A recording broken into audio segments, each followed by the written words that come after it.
Hello, Hello, everyone. I'm Ashleigh, And I'm Toniah. and you're listening to another episode of Hue I Do. the podcast brought to you by your favorite cousins on the bride side.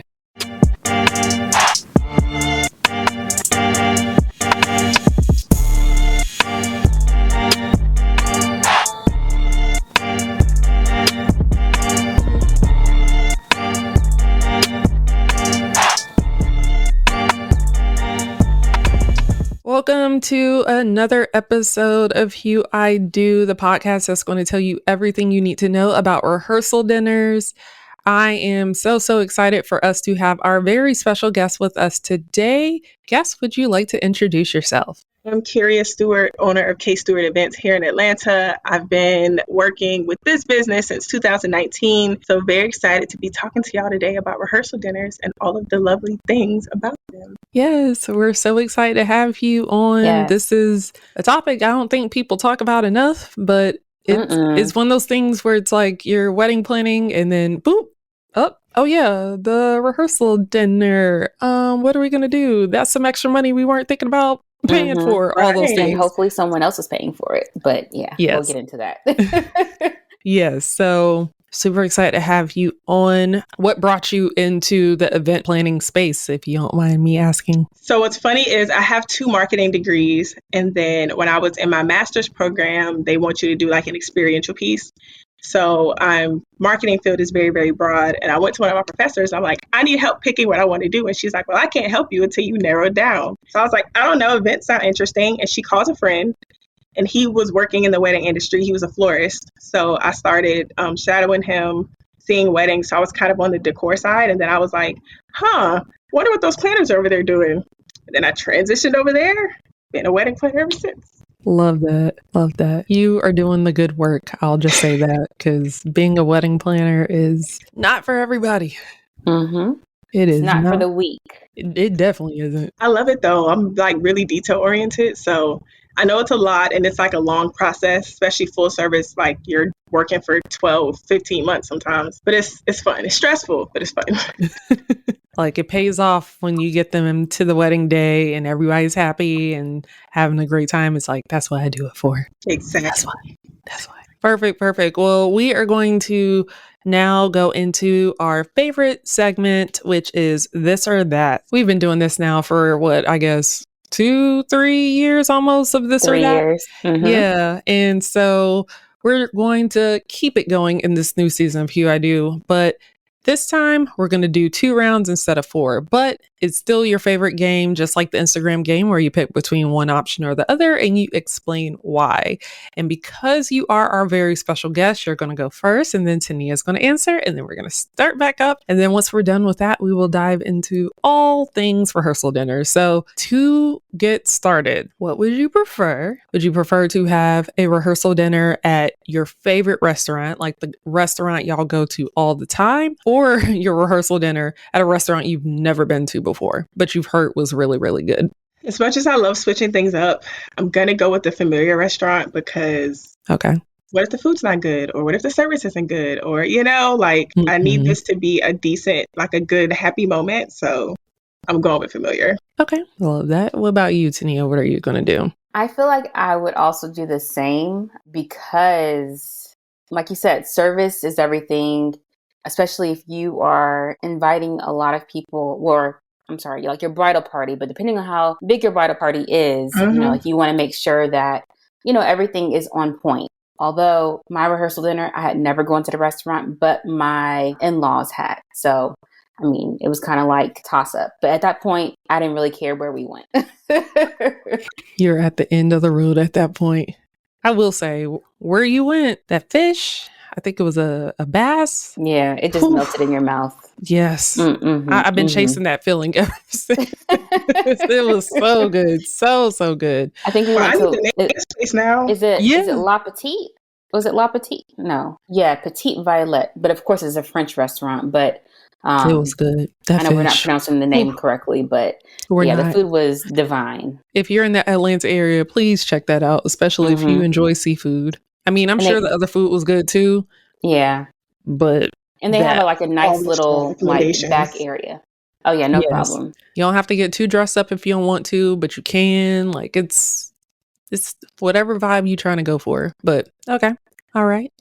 I would agree with y'all. Can't go wrong with your favorite restaurant. For the second round, again, because we're talking about rehearsal dinners, would you prefer a brunch rehearsal dinner or would you prefer a rehearsal dinner? Like a true rehearsal dinner? I love brunch. Mm-hmm. So I'm going to go brunch. There's other logistics around that, which we'll get to later, but I'm going to go brunch. Okay. I like that. What about you, Toniah? I love brunch as well, and I feel like that's like the same answer that I would choose. Just because you can get things done early, you know? I feel like the rehearsal kind of takes up a lot of time. Well, not really, because you're only working with like a short time frame. But I feel like if you can get that done earlier in the day and then go eat and like chill, take pictures, do whatever, and then have the rest of the day to yourself.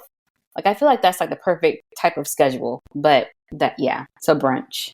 Okay. And I like how you said the rest of the day to yourself, as if realistically that day is really to yourself. You're still going to be running around a whole bunch of people getting stuff done. But yeah. I mean, hopefully not, but yeah. Let's remember it your depends wedding. on the person. rehearsal. Right. It depends on the person. Yeah. Not us. Yeah, not us. No, We was I really running feel around. like no, but I really feel like if I would have had a brunch, then I would have been able to finish everything on time. But I had a lot of You would have been stuff more going. stressed the day I don't before know. trying to get everything Never done mind. before the. Okay, let's No, move it on. really- Let's move on. Yeah. Gotcha. Anyway, so we tried. But saying all that to say, as I've mentioned plenty of times before, we're talking all things rehearsal dinners tonight. And so to start, just very simply, what is a rehearsal dinner? Like for the girls and guys that don't know. So a rehearsal dinner, which we talked about, doesn't have to actually be dinner. It's just a pre-wedding activity. Usually takes place after the rehearsal. So depending on the time of your rehearsal, could be brunch, could be lunch, could be dinner. It's basically a time for all your family to get together, to get to meet, to get to know each other because they probably have not done that before. It's super casual. There's no like really strict program. It's really just a thank you, appreciation moment. Let's chill before we have this very long day together tomorrow. Is this necessary? Technically, no. I recommend it because your family's in town, their family's in town. Like, again, when is everybody going to be in the same room together? If we all just rehearse, then we're kind of in the same place at the same time anyway. Let's go eat and chill and have some drinks or whatever, you know. It's not required, just like, you know, bridal shower, bachelorette, all that stuff is optional. The rehearsal, for sure, have the rehearsal, but you don't have to go eat afterward, you know.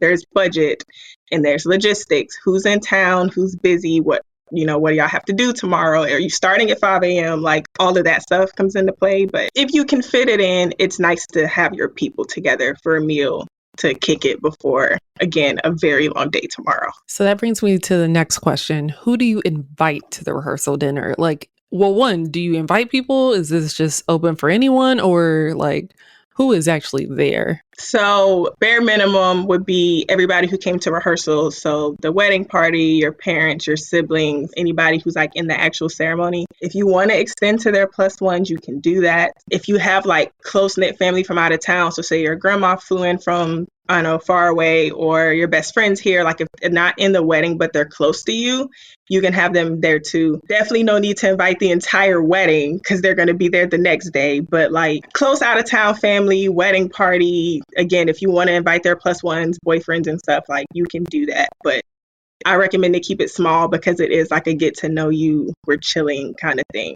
Some people turn it into a party. Some people have it super formal and they're inviting cousins and stuff. It really just depends on budget. What happens at the rehearsal dinner or brunch? It's really casual. Usually the rehearsal comes before it. Everybody eats, of course. That's the meal part of it. Sometimes toasts are given because you don't want that many toasts on wedding day. So if you want them to speak a little sooner, like let them do it at the rehearsal dinner. Couple will even give a toast, like just thanking everybody for all the planning and all the help that, has been happening over the past however many months. Sometimes the couple will give a gift to their parents or to their maid of honor or whoever, just to say thanks. And then, it's kind of like a networking, get to know you. This is my cousin. Hey, this is my grandma. Like if y'all haven't met before, especially with the wedding party, because they're going to be, spending the day together tomorrow. If they haven't spent a lot of time together, this would be a good time to kind of break the ice. I love that. I love that. I feel like I've seen both types of rehearsal dinners where like it's the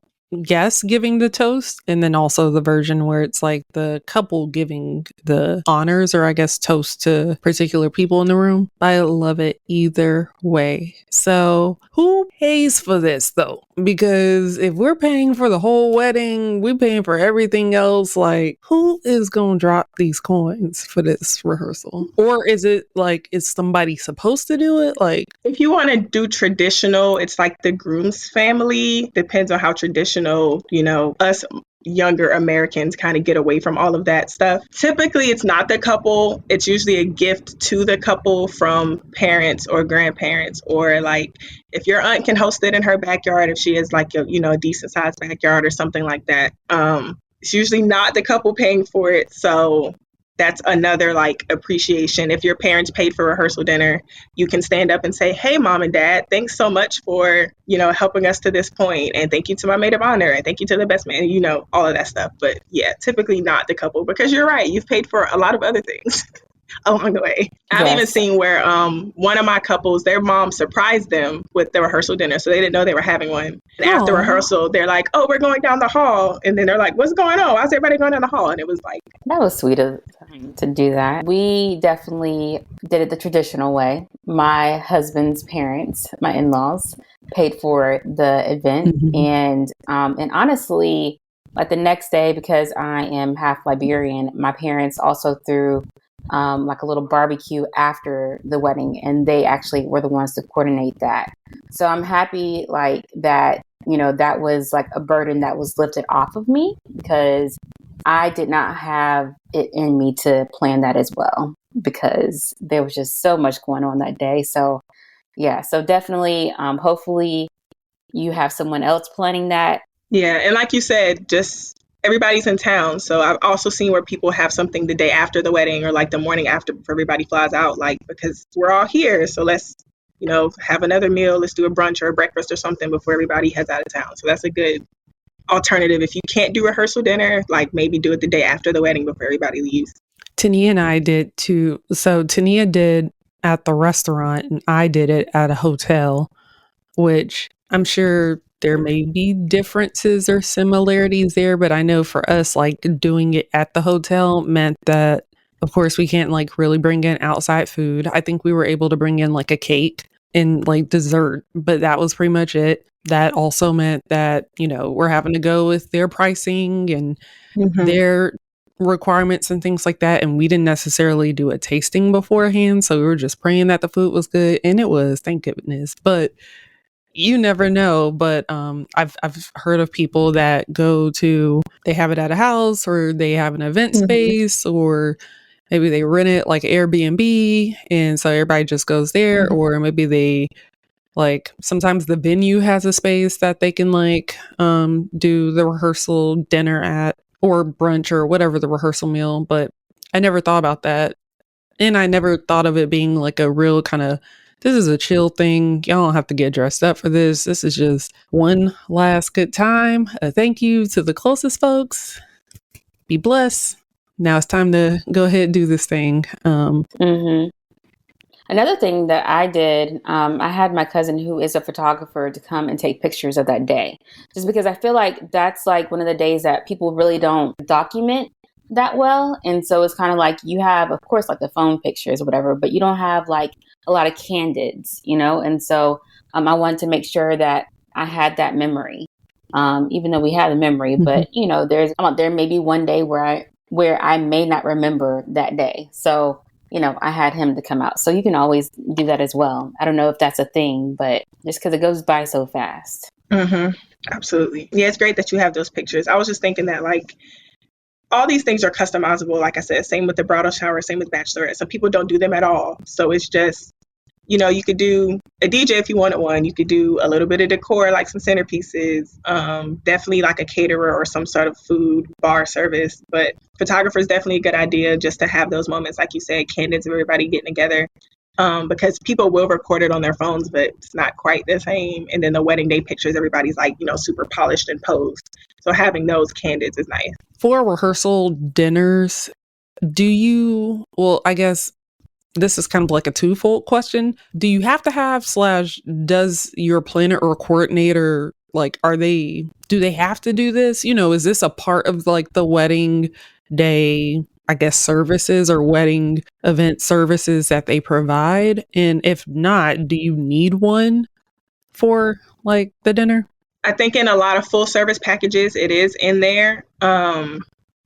You don't need a planner to actually, because there isn't a program. It's like, we're going to eat, we're going to talk, we're going to hang out. Planner would come in if you're like vetting venues. Do I do it at the hotel? Do I do it at the Airbnb? Am I looking for restaurants? Like that kind of logistics piece, your planner can definitely help with. Weighing out caterers, weighing out decor, like that kind of stuff, keeping with budget. But similar to like the bachelorette party, like your maid of honor or your sister or your mom is going to lead on that. Like this is something the family usually does for the couple. So like I never go to my rehearsal dinners. I can definitely help you coordinate, picking restaurant contracts, that kind of stuff. But I'm not going to go because this is your family's moment. So this is like another one of those not necessary pre-wedding activities. And, I'm definitely, y'all have a good time. I will see y'all bright and early in the morning. So we're all gonna, hair and makeup is like 6, 7 a.m. I will see y'all bright and early in the morning. That makes sense.